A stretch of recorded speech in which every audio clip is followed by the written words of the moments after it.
So this video was inspired by Veronica Says All. So Veronica, this is your fault, but I still love you.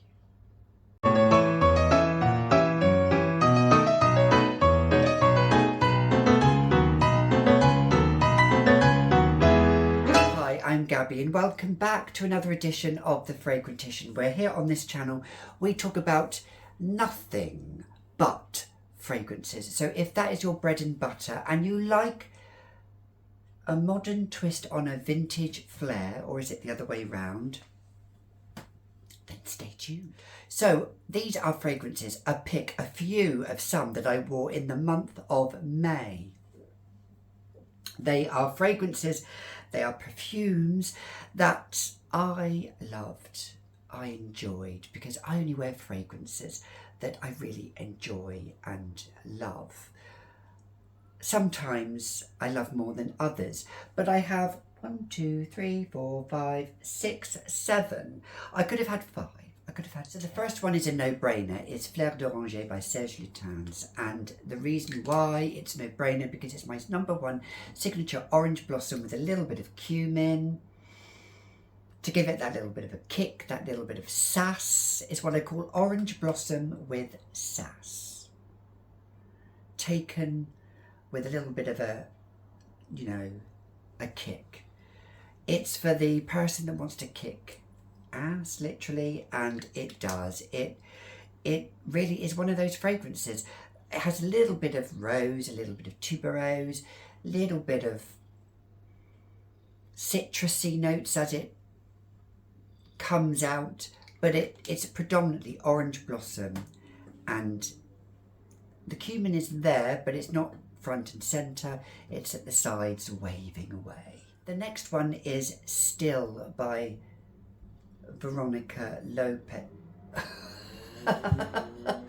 Veronica Lopez. Yes, Jennifer Lopez. See, I've got Veronica. See, Veronica, I've just got a crush on you. I've just got a massive crush on those doll face eyes. I can see why Darren loves you. Do you know what? Actually, when I met Chantel back in April, we talk about the fragrance community like we do. It's what we do. It's what people do. And Veronica, I have to say, when your name came up in conversation, everybody wants to be Veronica. We do. Everybody wants to be you, Veronica. Because there is nothing that I've seen that is distasteful, that is arrogant, that is...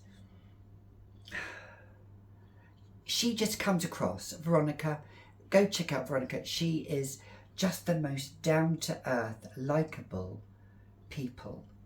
And I wish she was my next door neighbour, but hey-ho, she's not. But back to the fragrance, Still by I was about to say Veronica, it's Still by Jennifer Lopez.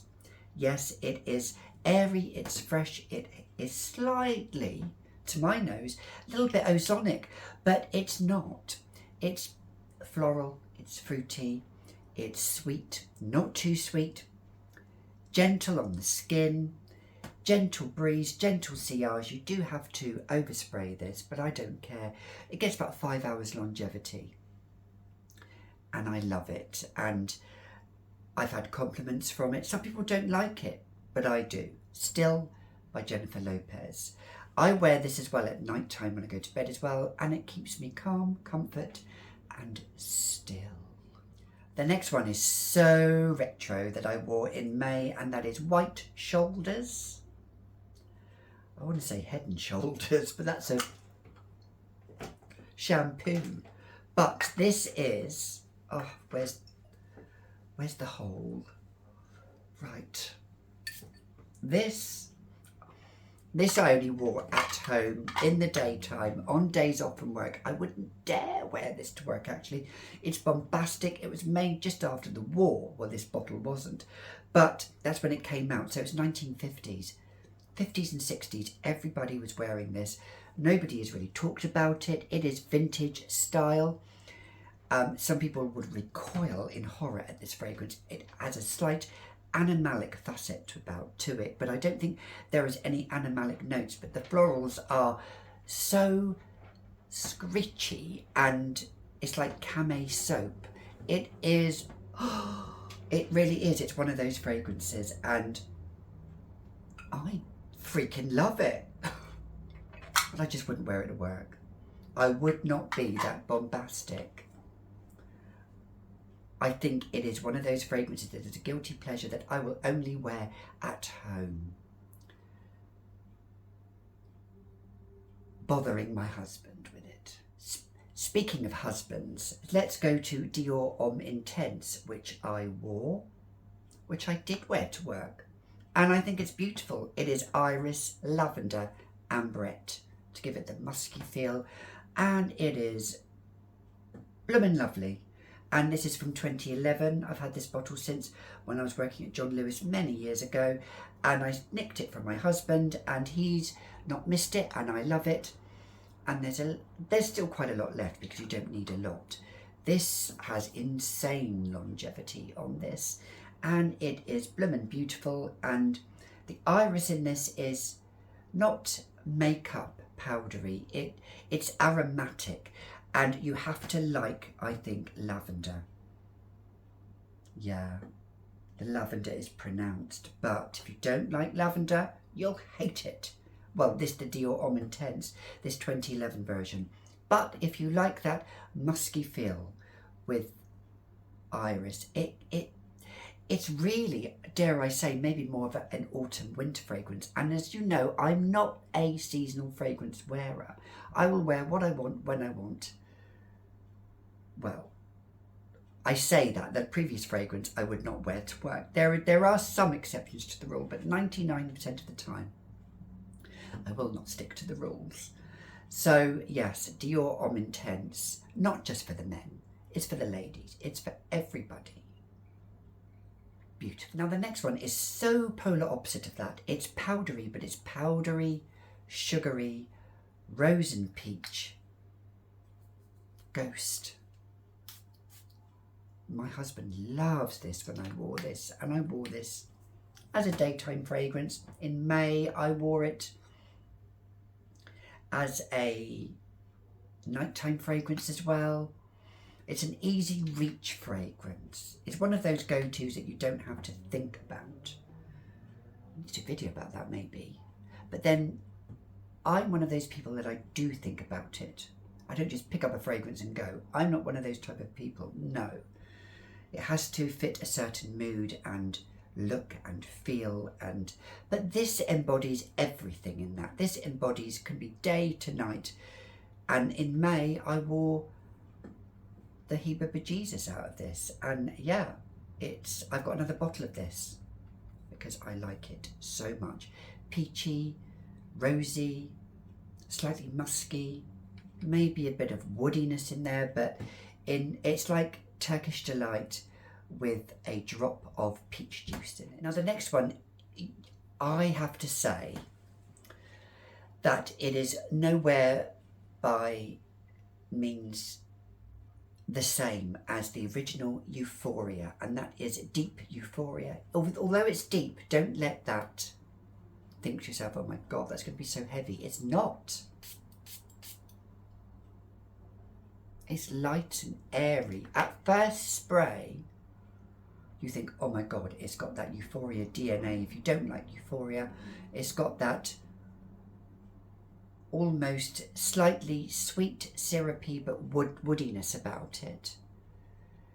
And it feels like, you know, the fruit is just too overripe with the woods, but it then goes to that light, breezy, airy-fairy scent about it. And I don't know what it is in there that makes it does that, but this only has, I would say, about 4 to 5 hours on my skin with longevity, so I do overspray. Do need to, oh, it is beautiful. I do like it, and I like it as much as the OG Euphoria. The Euphoria Intense, now, I don't know, that I'm still, it's all right, but it's that orchid note, it's that kind of fantasy flower note in it that I'm not fussed on. When I see orchid, I kind of, no, it's just too sweet and I don't like it. But this isn't sweet at all. This is tart, but woody, but it's light at the same time. It's a juxtapose of those two contrasts together, and I really like it. Deep Euphoria, which I wore in the month of May. And finally, the star of the show, which was launched on the 16th of May, and I wore it towards the end of May, Papillon Hera. It is...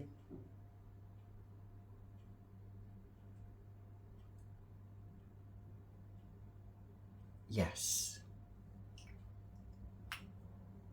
Love.